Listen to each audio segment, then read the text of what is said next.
फाजिल जज ने जो नेक नाम भी हैं, यकीनन उन्होंने हमें गॉडफादर कह दिया। हम गॉडफादर नहीं हैं। उसामा बिन लादेन से पैसे लेके बेनजीर गवर्नमेंट कराने की कोशिश की, सुप्रीम कोर्ट के ऊपर डंडों से हमला किया। जमहूरियत को बचाने वालों की मैं तारीख बता रहा हूँ।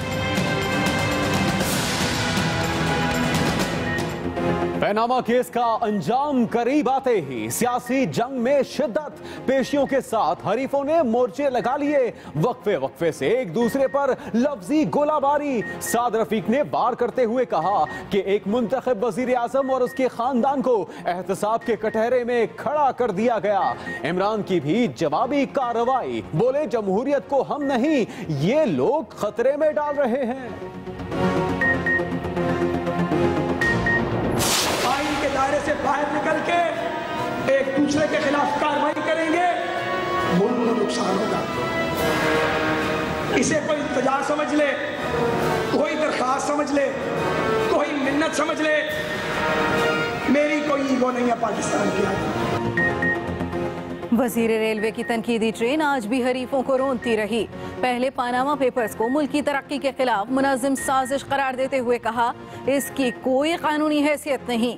कप्तान की जानिब रुख किया तो बोले हम तो गिर गिर कर संभल चुके, ऐसा ना हो आप गिर कर हड्डी पसली तोड़वा बैठे। JIT वाले ईद और इतवार वाले दिन भी बुला रहे हैं। एक ही खानदान को निशाना बनाया जा रहा है। कठपुतलियों का नाच जारी रहा तो अगली मुद्दत किसकी पूरी होगी? पहले इन्होंने कोशिश की होगी JIT को खरीदने के लिए, क्योंकि ये सारी जिंदगी रिश्वत देते रहे हैं। इन्होंने सबको खरीदा है। इन्होंने इस मुल्क का इखलाकियात तबाह कर दिया है रिश्वत दे दे के। तब से शुरू हुए वो जनरल जलानी का घर बनाने में, जिसकी वजह से वजारत मिल गई। जॉर्ज टाउन के प्लॉट्स, 5 अरब के प्लॉट 1990 में रिश्वत के तहत लोगों को दिए गए। कप्तान ने आज की बात कल पर ना छोड़ी, हिसाब चुकता करने चले आए। शरीफ बरादरान पर इल्जामात के बाउंसर्स बरसाए। कहा उन्होंने सुप्रीम कोर्ट पर हमला किया। बीबी की हुकूमत गिराने के लिए ISI से पैसे लिए। चीफ जस्टिस सजाद अली शाह को फारिग करने के लिए ब्रीफ केस कोयटा बेंच भेजा गया। नून लीग वाले अपनी शिकस्त सामने देखकर बौखलाहट में JIT को निशाना बना रहे हैं। मतलूबा सबूत न दे सके तो अगली ईद लंदन की बजाय अडियाला जेल में मनाएंगे। पैसे लेके जो वो कर रहे हैं, इसके जुर्म छुपाने के लिए ये भी एक शर्मनाक तारीख है। एक तरफ मीडिया की बड़ी कुर्बानी है और एक तरफ ये मीडिया का गॉडफादर क्या कोशिश कर रहा है करने की। चेयरमैन तहरीक इंसाफ इमरान खान की जंग और जियो ग्रुप पर फिर चढ़ाई। कहते हैं मीर शकीलुर रहमान पैसे लेकर हुक्मरानों के जुर्म छुपा रहे हैं। रोज नई नई हेडलाइन लगाकर उनको बचाने की कोशिश की जा रही है।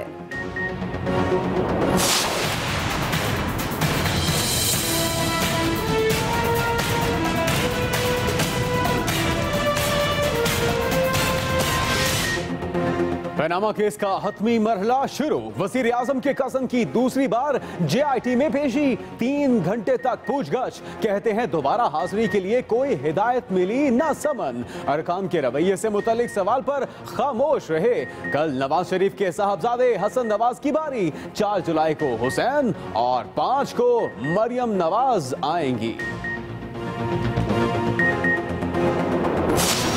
अदालत उतना इस बात पर जो मोटो लेगी कि 10 दिनों के अंदर वो पूरी सेटअप आने वाला है। ये किसकी जबान बोल रहा है शेख?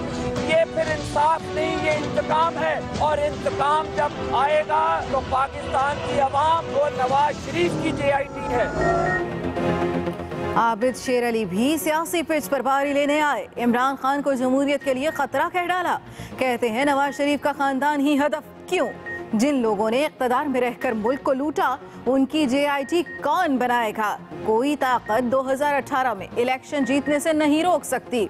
सिराजुल हक ने कहा पानामा JIT पर मिठाइयां बांटने वाले अब रो क्यों रहे हैं? SCCP का रिकॉर्ड टेम्पर नहीं बल्कि मैनिपुलेट हुआ। FIA ने इब्तिदाई तहकीकात मुकम्मल कर ली। चेयरमैन के कहने पर पिछली तारीखों में रिकॉर्ड की दस्तगी की। Security and exchange commission of Pakistan के अफसरों का मौक़िफ़। चेयरमैन SCCP जफर हिजाजी ने इल्जाम मुस्तरद कर दिया।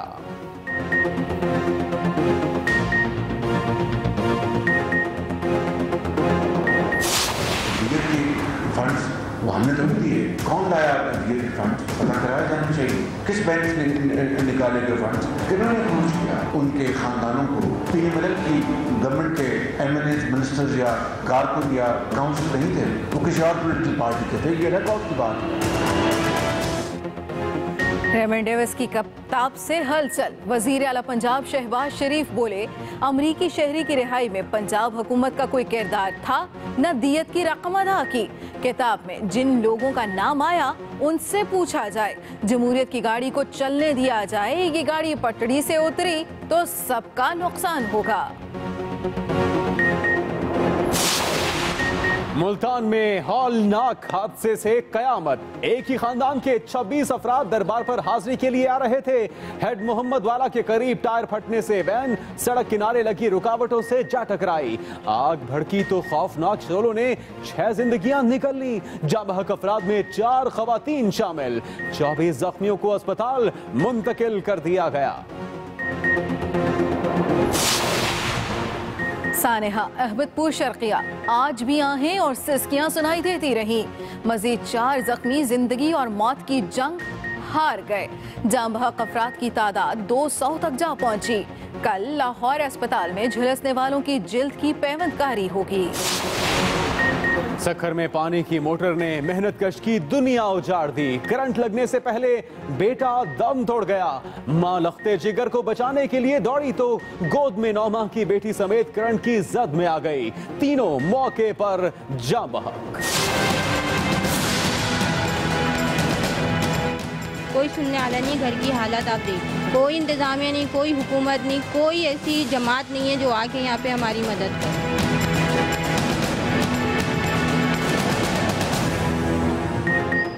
बारिशों के पानी ने कराची के शहरियों को घरों में नजरबंद कर दिया। हर जानिब कचरे के ढेर हुकूमती गफलत की कहानी खुलकर बयान करने लगे। सरजानी टाउन में कई फुट पानी जमा, बदबू से सांस लेना भी दुश्वार। इंतजामिया का कोई अता पता नहीं।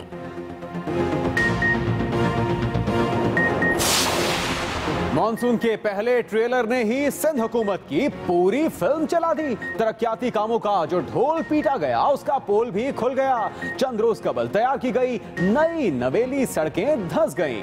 कई फुट गड्ढे पड़ गए। शहर में मखदूश इमारतें गिरने का खदशा। इंतजामिया ने अलर्ट जारी कर दिया।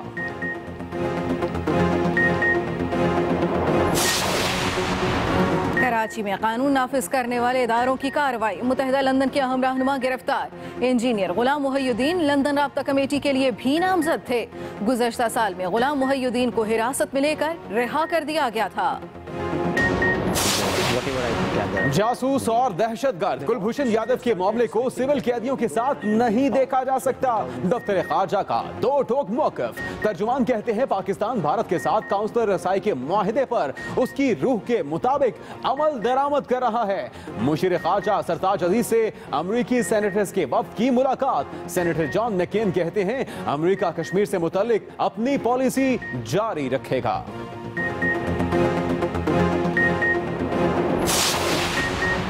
कराची सेंट्रल जेल से 2 खतरनाक कैदियों का फरार। केस में अहम पेशरफ। Assistant superintendent jail Ayaz Salik को भी गिरफ्तार कर लिया। मुलजिम ने दोनों का जेल में मौजूद होने का दस्तखत शुदा सर्टिफिकेट जारी किया था। अब तक गिरफ्तार जेल अफसरों एहलकारों की तादाद 15 हो गई।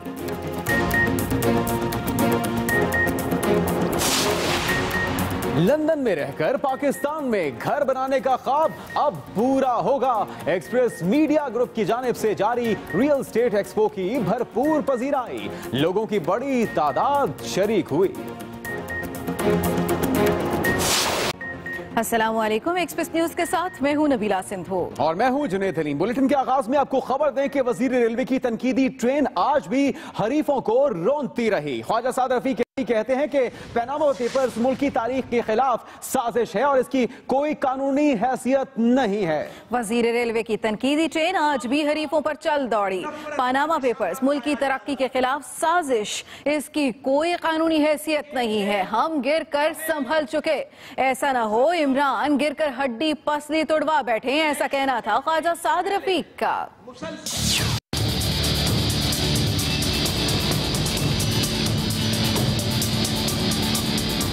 उन लोगों को जिन्हें हमारी शक्लें पसंद नहीं। ये दर्दमंदी से अपील करता हूँ, कुछ महीने इंतजार करें। वजीर रेलवे को पनामा पेपर्स में साजिश की बू आने लगी। पनामा पेपर्स, ये क्या है? पनामा पेपर्स जिनकी कोई कानूनी हैसियत नहीं है कि रियासत पनामा भी उनको एक्नॉलेज नहीं करती। पनामा का मुकदमा कोई करप्शन का मुकदमा नहीं है। लाहौर में तकरीब से खिताब में वजीर रेलवे पनामा केस को लेकर एक बार फिर कप्तान पर बरस पड़े। ये ना हो कि हमें गिराते गिराते आप खुद भी गिर जाएं। हम तो कई बार गिरे हैं और अल्लाह के फजल से गिर के फिर खड़े हो गए हैं। आपको तो गिरना भी नहीं आता, आप गिरे तो कहीं हड्डी पसली ना तो वहां बैठे हैं। अगले 10-11 महीने अहम है। ये मुस्लिम लीग नून का टेन्योर पूरा होना चाहिए, इसलिए कि अगर ये पूरा ना हुआ, साजिश जारी रही, कठपुतलियों का नाच जारी रहा, तो मुझे बताएं हमारे बाद किसका टेन्योर पूरा होगा? वजीर रेलवे ने पनामा केस की तहकीकात में एक खानदान को निशाना बनाने का शिकवा किया और GIT पर चढ़ाई कर दी। एक मुंतखब वजीर आजम और उसके खानदान को ले जाके एहतसाब के कटहरे में खड़ा कर दिया गया है। GIT इतवार को भी पेशियां करती है, GIT ईद के दिन भी नोटिस भेजती है। अब GIT ने बेटियों को बुलाना भी शुरू कर दिया। GIT रियासती अदारों पर इल्जाम लगाती है, रियासती अदारे जवाब देते हैं, वो जवाब सदा व सहरा बन जाता है। वजीर रेलवे ख्वाजा साद रफीक का कहना था, मुल्क में इंतशार फैलने देंगे, ना ही आइन और इदारों पर आंच आने देंगे। उमर याकूब, एक्सप्रेस न्यूज, लाहौर। कप्तान ने आज की बात कल पर ना छोड़ी, हिसाब चुकता करने चले आए। अहम बयान कहते हैं कि शरीफ बरादरान ने सुप्रीम कोर्ट पर हमला किया। साबिक चीफ जस्टिस सजाद अली शाह को फारिग करने के लिए ब्रीफकेस कोयटा बेंच भेजा गया। कप्तान ने आज की बात कल पर ना छोड़ी, कहा शरीफ बरादरान ने सुप्रीम कोर्ट पर हमला किया। आज भी सियासी वार हुए एक दूसरे पर और इमरान खान का यह कहना था कि साबिक चीफ जस्टिस सजाद अली शाह को फारिग करने के लिए ब्रीफकेस भेजा गया।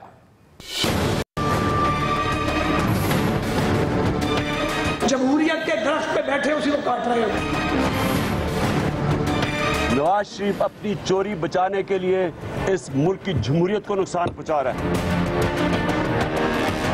वजीर रेलवे ख्वाजा साद रफीक ने इमरान खान को जमहूरियत खतरे में डालने का जिम्मेदार ठहराया तो कप्तान ने भी उसी जुबान में जवाब दे डाला। जमहूरियत कौन खतरे में डाल रहा है? वो जो लोग सुप्रीम कोर्ट में गए हैं। हम जमहूरियत को मजबूत करने आए हैं। नवाज शरीफ अपनी चोरी बचाने के लिए इस मुल्क की जमहूरियत को नुकसान पहुंचा रहा है। इसके लोग जो वजीर हैं, एक खानदान की करप्शन बचाने के लिए हमारे से पैसे लेते हैं। ये सारे जो वजीर हैं, ये टैक्स के पैसे पे पल रहे हैं। इनका क्या काम है एक खानदान की करप्शन बचाने को? इमरान खान ने शरीफ बरादरान पर एक बार फिर इल्जामात की बौछार कर दी। ISI ने इसको पैसे दिए 1990 के इलेक्शन में, वो अभी भी केस पड़ा हुआ है। FIA ने इन्वेस्टिगेट नहीं किया असगर खान का केस। उसामा बिन लादेन से पैसे लेके बेनजीर गवर्नमेंट गिराने की कोशिश की। सुप्रीम कोर्ट के ऊपर डंडों से हमला किया। सजाद अली शाह का चीफ जस्टिस का उसको फारिग करने के लिए ब्रीफ केस कोयटा बेंच के भेजा गया पैसे का। जनरल आसिफ नवाज को 92 के अंदर BMW की चाबी दी रिश्वत की। इमरान खान ने तहरीक इंसाफ में शामिल होने वालों का भी भरपूर दफा किया। पॉलिटिकल पार्टी के अंदर 900 जब आपने टिकट्स देने हो, लोग आते हैं। ये एक बड़ी खुशाइन चीज है कि सारे पाकिस्तान में लोग तहरीक इंसाफ को ज्वाइन करना चाहते हैं। करप्शन तब रुकती नहीं है कि आप फरिश्ते चुन लें। नवाज शरीफ और आसिफ जरदारी के नीचे आप फरिश्ते खड़े कर दे, वो फिर भी करप्शन नहीं रुकेगी। चेयरमैन तहरीक इंसाफ का कहना था, अगले आम इंतखाबात के लिए पार्टी टिकटों का फैसला GIT रिपोर्ट के बाद करेंगे। Arshad Chaudhry, Express News, Lahore. और चेयरमैन तहरीक इंसाफ इमरान खान की जंग और जियो ग्रुप पर फिर चढ़ाई। कहते हैं नवाज शरीफ ने लिफाफा जर्नलिज्म शुरू की और आज भी पैसा चला रहे हैं। मीर शकीलुर रहमान पैसे लेकर नवाज शरीफ के जुर्म छुपा रहे हैं। मीर शकीलुर रहमान रोज नई हेडलाइन लगाकर उनको बचाने की कोशिश कर रहे हैं। लिफाफा जर्नलिज्म इन्होंने शुरू की, शुक्र है आप उनमें से नहीं है। इन्होंने किसी को छोड़ा नहीं है। आज भी ये जो पैसा चला रहे हैं और जो एक मीडिया हाउस मीर शकीलुर रहमान पैसे लेके जो वो कर रहे हैं, इसके जुर्म छुपाने के लिए ये भी एक शर्मनाक तारीख है कि इस मुल्क में सहाफ़ियों ने बड़ी जद्दोजहद की है जमहूरियत के लिए। जंग ग्रुप को ये शकीलुर रहमान, क्या ये पैसे के पीछे आप एक मुजरिम को बचा रहे हैं जिसको 2 सुप्रीम कोर्ट के जजेस ने कह बैठा है कि ना सादिक है ना अमीन है। इनका क्या काम है कि हर रोज अपनी नई नई उसके लिए हेडलाइंस लगा रहे हैं, उसको बचाने की पूरी कोशिश कर रहे हैं। नहीं बचा सकेंगे। लेकिन ये लोगों के सामने आज पता होना चाहिए कि एक तरफ मीडिया की बड़ी कुर्बानी है और एक तरफ ये मीडिया का गॉडफादर क्या कोशिश कर रहा है करने की। अहम और बड़ी खबर, कतरी शहजादे हमाद बिन जासिम और JIT में एक और राब्ता। कतरी शहजादे का मौक़िफ़ है कि JIT मेरी रिहाइशगाह पर आकर इंटरव्यू करें, खुशामदीद कहूंगा। JIT को खत की तस्दीक कर चुका, बिलमुशाफा तस्दीक भी करने को तैयार हूँ। ब्यूरो चीफ इस्लामाबाद आमिर इलियास राना हमारे साथ मौजूद हैं। आमिर इलियास राना साहब, एक बड़ी पेशरफ दिखाई दे रही है इस मामले में और मामला किस तरह से तय पाएंगे? क्या JIT की टीम जाने के लिए तैयार है? बिल्कुल, दोहा से हमारे जराये ने इस बात की तस्दीक की है कि JIT की तरफ से एक तीसरा खत गया है और जिसमें उन्होंने कहा था कि हम पाकिस्तान एम्बेसी दोहा आकर आपसे मिलना चाहते हैं। वहां पे आप, क्योंकि जो कतरी शेख हैं उन्होंने वहां से खत लिखा था कि एक म्यूचुअल डेट तय कर लेते हैं और उसके बाद आप आके मुझे इंटरव्यू कर लें। तो जब यहाँ से खत गया, जो जराये बता रहे हैं, तो उसमें कहा गया कि पाकिस्तान एम्बेसी में हम आपसे इंटरव्यू कर लेते हैं। तो उधर से शेख ने ये लिखा कि मैं चूंकि पाकिस्तानी शहरी नहीं हूं और मैं आपको सब चीजें तस्दीक करके दे चुका हूं, जो मैंने 2 खत सुप्रीम कोर्ट में लिखे थे उसके मंदरजात को भी मैं तस्दीक कर चुका हूं और आप मुझसे मिलना चाहते हैं। तो बजाय तो ये तो फिर एक ही बात है कि वो हम पाकिस्तान एम्बेसी में मिलें या मैं पाकिस्तान आकर आपके सामने आऊं। तो बेहतर ये होगा कि आप मेरे ऑफिस या घर आए, मैं आपको वेलकम करूंगा और आपने जो चीज पूछनी है वो मुझसे जरूर पूछें, क्योंकि जाहिर है कि वो एक गैर मुल्की शहरी हैं और जिस तरह पाकिस्तान में यहाँ पे जो ऑडियो वीडियो रिकॉर्डिंग हो रही है और जिसको सुप्रीम कोर्ट ने कहा है कि वो एविडेंस के तौर पे तो यूज नहीं हो सकती, लेकिन ये जो तहरीर करना है उसके लिए माविन हो सकती है। तो एक गैर मुल्की जो शहरी है उसके अपने तहफ़्फ़ुज़ात हो सकते हैं। इसी बिना पर उन्होंने ये कहा है कि आप आएँ और मुझसे जो पूछना चाहते हैं वो तस्दीक कर लें। और इसके लिए अब JIT को ये खत शायद मिल गया है या कल मिल जाएगा, तो इसके बाद JIT अपना फैसला करेगी कि वो उनसे टेलीफोनिक राब्ता करेगी या पहुंचेगी वहां पे किस तरीके से। जी, जो भी इसमें मजीद डेवलपमेंट होगी वो भी आपसे जानते रहेंगे। आमिर इलियास राना साहब, आपका बहुत शुक्रिया। और वजीर आजम नवाज शरीफ के cousin Tariq Shafi Panama case की तहकीकात करने वाली JIT में दूसरी पेशी के बाद उनका यह कहना था कि उन्होंने JIT में पूछे गए तमाम सवालात के जवाब दे दिए हैं। बोले कि JIT ने फिलहाल उन्हें दोबारा पेशी का नहीं बताया। दूसरी तरफ JIT के पास अपनी रिपोर्ट मुकम्मल करने के लिए सिर्फ 8 दिन बाकी रह गए हैं। हसन नवाज 3, हुसैन नवाज 4 जुलाई, जबकि मरियम नवाज 5 जुलाई को JIT के रूबरू पेश होंगी। मजीद तफसीलात जानेंगे इस्लामाबाद से सुहेल चौधरी से।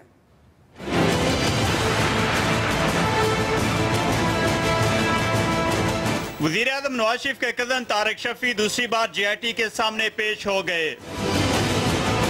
तारिक शफी से ज्वाइंट इन्वेस्टिगेशन टीम ने तफ्तीश मुकम्मल कर ली। वो 3 घंटे तक वफाकी जुडिशल अकेडमी में मौजूद रहे। उनसे हुदैबिया पेपर्स मिल्स और गल्फ स्टील मिल्स से मुतालिक पूछगछ की गई। ज़राए के मुताबिक JIT ने उनके सामने वज़ीर आज़म, हसन नवाज और हुसैन नवाज के बयानात का तज़किरा किया और उनके बयानात का मुआज़ना किया।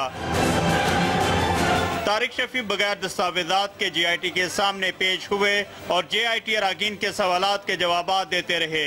जब वो वज़ीर मुमलिकत आबिद शेर अली के साथ गाड़ी में वापस रवाना हुए तो उन्होंने गाड़ी के शीशे नीचे कर दिए और मीडिया के नुमाइंदों को सवालात का मौका दिया। आपको बुलाया दोबारा? नवाज शरीफ के कजन तारिक शफी इससे कबल भी JIT में पेश हो चुके हैं, जिसके बाद उन्होंने JIT पर नामुनासिब सलूक का इल्जाम आयद किया था। जबकि मुस्लिम लीग नून के रहनुमाओं ने दावा किया था कि JIT ने तारिक शफी पर वादा मुआफ गवाह बनने के लिए दबाव डाला था। जब तारिक शफी से पूछा गया कि वो आज JIT के अरकान के रवैये से मुतमईन हैं और कोई शिकायत तो नहीं है, तो उन्होंने खामोशी ही इख्तियार किए रखी। साथ ही रिपोर्टर जैगम नकवी के साथ Suhail Chaudhry, Express News, Islamabad. FIA ने SCCP में रिकॉर्ड टेम्परिंग के मामले की इब्तिदाई तहकीकात मुकम्मल कर ली हैं। तहकीकात के मुताबिक SCCP का रिकॉर्ड टेम्पर नहीं बल्कि मैनिपुलेट हुआ है। जराये के मुताबिक FIA तहकीकात में इस नतीजे पर पहुंचा है कि SCCP का रिकॉर्ड टेम्पर नहीं बल्कि मैनिपुलेट हुआ और व्हाइट कॉलर क्राइम की तहकीकात में टेम्पर्ड और मैनिपुलेट में वाज़ेह फर्क है। FIA रिकॉर्ड में रद्द-ओ-बदल की तारीखों का तयन जदीद साइंसी तरीके से करेगा। SCCP अफसरान का कहना है कि चेयरमैन के कहने पर पिछली तारीखों में रिकॉर्ड की दुरुस्तगी की गई, ताहम चेयरमैन SCCP जफर हिजाजी ने इल्जाम मुस्तरद कर दिया है।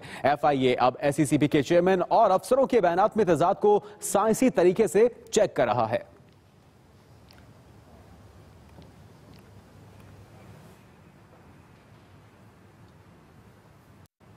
वजीर मुमलिकत आबिद शेर अली का कहना है कि इलेक्शन से पहले मुस्लिम लीग नून को इंतकाम का निशाना बनाया जा रहा है। मुल्क लूटने वालों का एहतसाब कौन करेगा? उन्होंने कहा कि सियासी करियर ना रखने वाले किसकी जुबान बोल रहे हैं। आबिद शेर अली ने तहरीक इंसाफ के सरबराह को जमहूरियत के लिए खतरा करार दे दिया।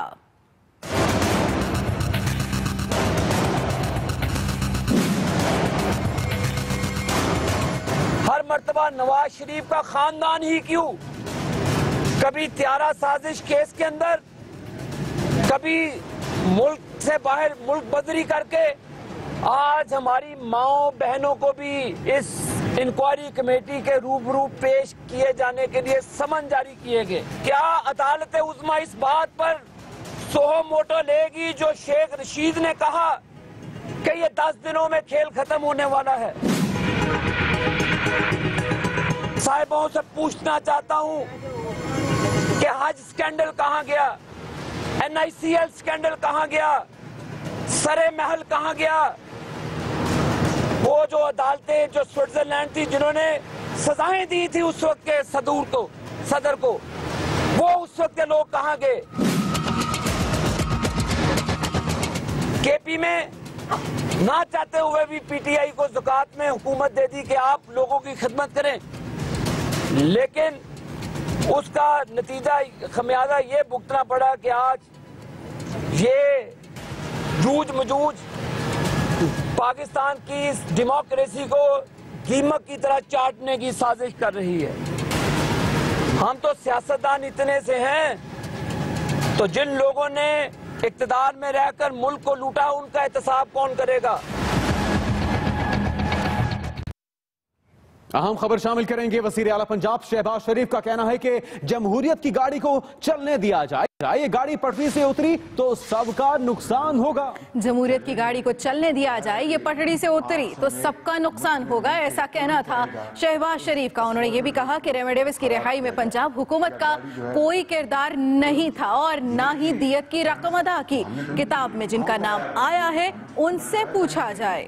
जो गाड़ी जो है अल्हम्दुलिल्लाह बहुत शानदार एस्फाल्टेड रोड पे चल रही है। जाहिर है कि आप समेत मुझ समेत मिलके कोई भी नहीं चाहेगा कि उस एस्फाल्टेड रोड को ख़राब किया जाए या गाड़ी जो है वो पट्टी से उतर जाए, कोई भी नहीं चाहेगा। दियत की फंड्स वो हमने तो नहीं दिए, कौन लाया आपने दियत के फंड्स? पता कराया जाना चाहिए किस बैंक से निकाले गए फंड्स, किन्होंने अप्रोच किया उनके खानदानों को। वो PMLN की गवर्नमेंट के MNAs, मिनिस्टर्स या कारकुन या काउंसिल नहीं थे, वो किसी और पॉलिटिकल पार्टी के थे। मुल्तान से अहम खबर, जहां पर हौलनाक हादसे ने कयामत बर्पा कर दी। मुसाफिर वैन में आग लगने से 6 खवातीन झुलस कर जान बहक, जबकि 24 जख्मी हो गए। ये अंदरनाक वाकया मुल्तान में पेश आया और इसके नतीजे में अब तक बताया जाता है कि 6 खवातीन झुलस कर जान बहक, 24 अफराद जख्मी हो चुके हैं। मुसाफिर वैन में आग लगने के नतीजे में ये वाकया पेश आया।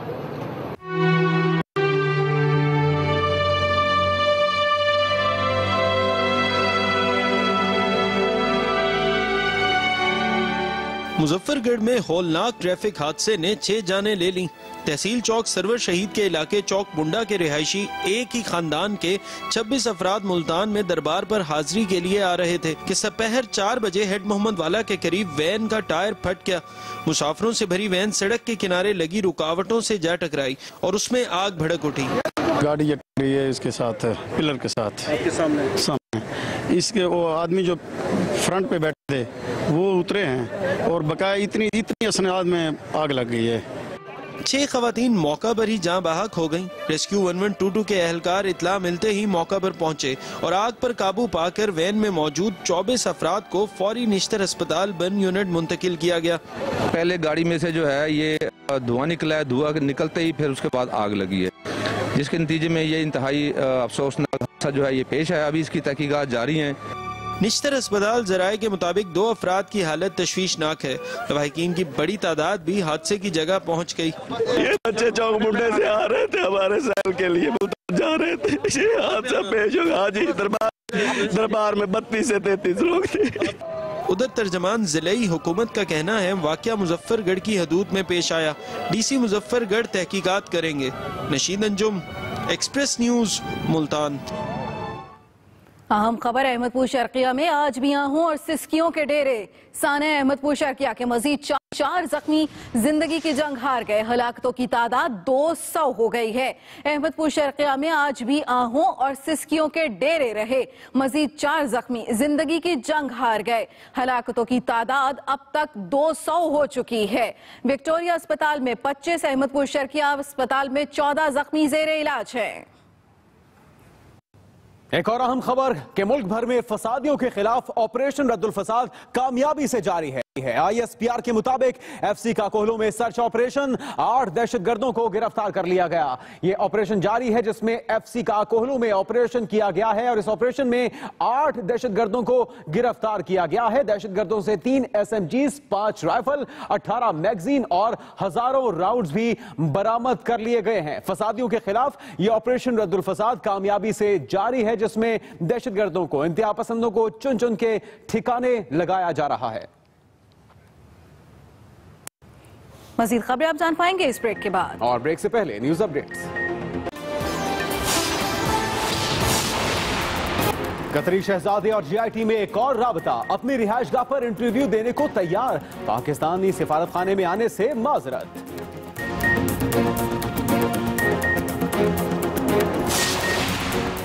मुल्क भर में ऑपरेशन रद्दुल फसाद कामयाबी से जारी। FC काकोहलू में ऑपरेशन, 8 दहशतगर्द गिरफ्तार, असलहा भी बरामद।